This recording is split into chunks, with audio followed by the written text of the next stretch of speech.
warahmatullahi wabarakatuh. Perkenalkan, saya Tati Mulyana dengan NIM 33332300028, praktikan pengendalian dan penjaminan mutu dari kelompok 31. Di sini saya akan mengerjakan beberapa persoalan yang ada di tugas mingguan modul 2, peta kendali atribut dan diagram Pareto. Nah, untuk tugas mingguan di modul 2 ini terdapat 5 soal, yang dimana masing-masing soal itu mempunyai datanya tersendiri. Dan data dari kelima soal ini akan saya buat atau akan saya pindahkan terlebih dahulu ke dalam software Microsoft Excel untuk dianalisis lebih lanjut dengan menggunakan software RStudio. Untuk soal 1, sebuah perusahaan penyedia layanan internet memiliki call center yang menangani banyak panggilan setiap hari. Manajemen ingin memastikan bahwa proporsi panggilan bermasalah, misalnya panggilan terputus, jawaban salah, atau pelanggan tidak puas, tetap berada dalam batas kendali statistik. Untuk itu, dilakukan pencatatan selama 20 hari. Ini ada data pengamatan selama 20 hari yang dimana datanya itu terdiri dari data jumlah panggilan dan panggilan yang bermasalah. Manajer call center ingin mengetahui apakah proporsi panggilan bermasalah setiap harinya masih berada dalam batas kendali statistik atau ada tanda bahwa kualitas pelayanan call center sedang menurun. Untuk di soal nomor 1 ini, kita akan menggunakan peta kendali P karena data yang diamati berupa data proporsi panggilan bermasalah. Selain itu, untuk sampelnya juga di sini bervariasi. Di sini sampelnya itu jumlah panggilan yang dapat kita lihat di kolom jumlah panggilan ini sampelnya bervariasi. Oleh karena itu, untuk soal nomor 1 ini, kita akan menggunakan peta kendali jenis P. Nah, untuk langkah pertama, kita akan menginstal dan mengaktifkan package. Package yang kita pakai di sini ada dua. Yang pertama, package readxl, yang fungsinya untuk membaca file Excel yang sudah kita input data dari kelima soal tadi untuk diselesaikan lebih lanjut. Nah, di sini untuk package yang kedua ada QCC atau Quality Control Chart. Fungsinya untuk membuat peta kendali. Dan untuk mengaktifkannya, kita menggunakan syntax library. Kemudian kita running. Setelah itu, kita input data Excel ke RStudio, data yang sudah kita pindahkan tadi ke software Microsoft Excel. Nah, di sini saya langsung menginput data dari kelima soal tadi. Tetapi yang akan diselesaikan di sini soal nomor 1 dulu ya. Untuk soal nomor 1 di sini menggunakan peta kendali P. Nah, di sini menggunakan sintaks CCP yang mendefinisikan bahwa dia menggunakan peta kendali P. Kemudian di sini ada soal 1 underscore NIM saya, kemudian panggilan bermasalah, kemudian untuk size atau sampelnya itu yaitu pada kolom jumlah panggilan dan type-nya P yang menandakan dia menggunakan peta kendali P. Dan ini untuk title atau judul grafiknya saya menggunakan judul peta kendali P underscore 028. Dan untuk Xlab dan Ylab ini untuk penamaan di sumbu X dan sumbu Y-nya. Dan di sini untuk edge stats-nya diketik false karena untuk di grafiknya itu tidak perlu ada ringkasan statistiknya. Jadi saya menggunakan ringkasan statistiknya itu di bagian summary sini aja. Oke, kemudian kita running. Langkah selanjutnya kita menampilkan data outlier dan menampilkan ringkasan peta kendalinya. Nah, di sini kita bisa lihat hasil dari peta kendali P untuk di soal nomor 1. Nah, bisa kita lihat bahwa jumlah sampel atau titik-titik sampelnya itu masih berada dalam batas kendali secara statistik, dan di sini juga terdiri ada LCL dan UCL-nya. LCL atau lower control limitnya itu 0,229193, sedangkan untuk UCL-nya atau uppernya itu 0,1078251. Nah, kenapa di sini ada LCL dan UCL-nya itu banyak gitu, lebih dari satu? Karena di sini sampel yang digunakan di soal nomor 1 ini juga cukup bervariasi. Oleh karena itu, untuk LCL dan UCL di sini juga ada banyak.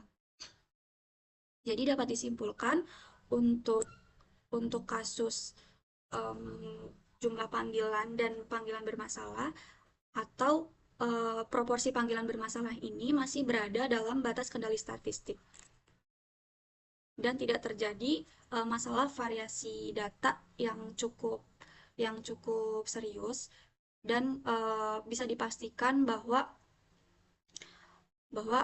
penyebab utama masalah yang ini masih penyebab umum gitu, bukan penyebab khusus. Lanjut ke soal nomor 2. Sebuah pabrik masker medis melakukan pemeriksaan kualitas setiap hari. Setiap hari diambil satu sampel tetap berukuran 150 unit dari lini produksi dan dihitung jumlah unit cacat. Manajemen ingin memantau apakah jumlah cacat per sampel stabil selama 10 hari. Nah, di sini ada data dari pemantauan atau pengamatan selama 10 hari. Nah, di sini dapat kita lihat ya, untuk sampelnya itu dari hari pertama sampai hari ke-10 itu sama. Dan yang mau diamati di sini adalah jumlah unit cacatnya. Maka untuk soal nomor 2 ini, kita akan menggunakan peta kendali NP karena yang akan diamati adalah jumlah unit cacatnya dan untuk ukuran sampelnya juga konstan atau tetap gitu. Nah, untuk di soal nomor 2 ini, kita menggunakan sintaks CCNP yang menandakan kalau di soal nomor 2 ini menggunakan peta kendali NP. Baik, di sini kita akan menginput jumlah cacat atau X-nya, kemudian untuk size atau ukuran sampelnya, kita gunakan yang kolom sampel. Dan untuk type-nya kita isi NP karena menggunakan peta kendali NP, dan untuk title-nya peta kendali NP underscore name. Untuk X-lab dan Y-lab-nya itu untuk penamaan di sumbu X dan sumbu Y-nya. Untuk add stats-nya kita isikan false. Dan di sini juga ada sintaks untuk menampilkan data outlier dengan menggunakan sintaks CCNP violation. Dan terakhir, kita akan menampilkan ringkasan peta kendalinya. Seperti ringkasan statistik dari LCL dan UCL-nya. Kemudian kita running untuk di soal nomor 2 ini.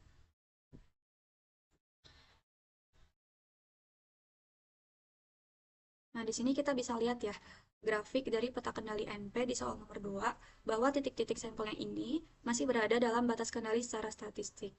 Nah, di sini LCL-nya 0,8348486 dan UCL-nya 19,16515. Jadi, untuk kesimpulan di nomor 2 ini, jumlah cacat per sampel stabil selama 10 hari itu masih berada dalam batas kendali secara statistik. Dapat kita lihat juga ya di sini untuk grafik peta kendali NP-nya. Jadi variasi yang terjadi itu hanya disebabkan oleh penyebab umum dan bukan merupakan variasi yang disebabkan oleh penyebab khusus. Lanjut ke soal nomor 3.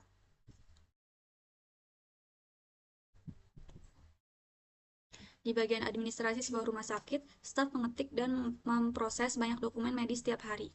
Manajemen ingin memantau jumlah kesalahan pengetikan atau entry data per dokumen, misalnya salah nama pasien, salah nomor rekam medis, atau salah kode diagnosa.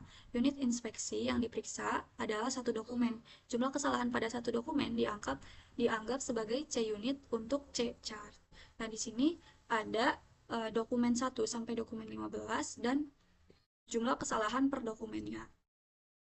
Untuk di soal nomor 3 ini kita akan menggunakan peta kendali C karena di sini yang akan dianalisis yaitu jumlah defect pada satu unit atau di sini jumlah kesalahan pada satu dokumennya.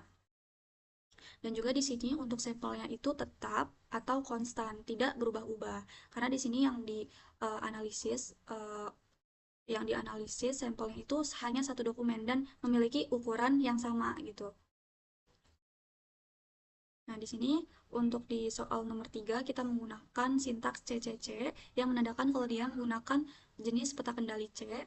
Dan di sini untuk sampelnya itu jumlah kesalahan, type-nya C, title-nya peta kendali C underscore name, kemudian X lab Y lab-nya seperti ini, dan add stats-nya false. Kemudian kita running sampai summary-nya. Untuk summary ini fungsinya untuk menampilkan ringkasan statistik seperti LCL dan UCL-nya.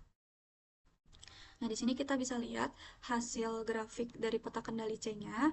Dapat kita simpulkan bahwa untuk di soal nomor 3 ini, yakni jumlah kesalahan pada satu dokumen, itu berada dalam batas kendali secara statistik. Dan variasi yang terjadi itu disebabkan oleh penyebab umum, bukan penyebab khusus.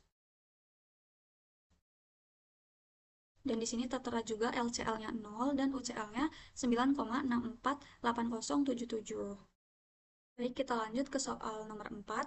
Departemen sterilisasi sebuah rumah sakit memeriksa tray alat medis setelah proses sterilisasi. Karena ukuran tray dan jumlah alat per tray berbeda-beda tiap pengecekan, unit pengukuran adalah alat per tray, NI berbeda, yang dihitung adalah jumlah cacat residu kerusakan sel partikel per tray. Manajemen ingin memantau cacat per unit selama 12 pengamatan. Nah, ini ada data selama 12 pengamatan dari alat per tray-nya.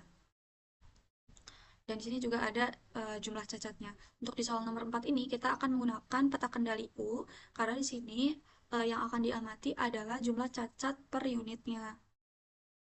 Jumlah cacat per unit dan juga di sini untuk sampelnya ini berbeda-beda atau berubah-ubah. Nah, di sini sampelnya itu alat per tray-nya. Di sini kita bisa lihat untuk sampelnya itu selama 12 pengamatan